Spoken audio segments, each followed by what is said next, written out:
This is a Lenovo IdeaPad 320 screen replacement guide. For the replacement process, we'll need the following tools: a plastic pick, a small Phillips screwdriver, and an X-Acto knife. To begin, shut down the laptop, press the power button, and disconnect the power cord. First step is to remove the bezel.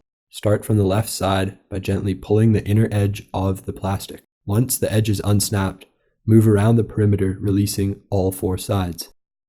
In order to open the bezel at the bottom, you need to use a plastic pick. Turn the laptop sideways and insert the plastic pick between the bezel and the top cover. Move it along the edge. Use the same plastic pick to separate the bezel and the hinge cover.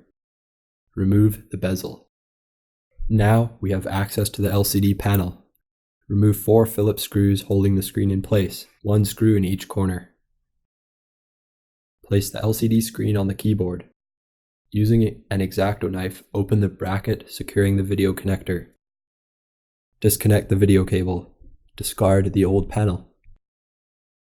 Take the new LCD screen and place it on the keyboard. Using both hands, reconnect the video cable. Close the bracket. Caution: it is very important not to force the connectors.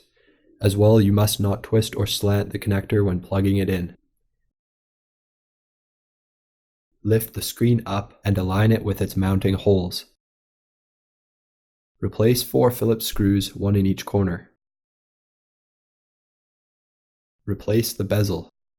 Press firmly at the bottom corners and then go around the perimeter, snapping the tabs back in place. Use one hand to press the top cover while snapping the tabs near the hinge. Turn the laptop and make sure that the bezel is properly closed at the back. Reconnect the power cord. Turn the laptop on, and if startup graphic appear on the LCD screen, it is installed correctly and we are done.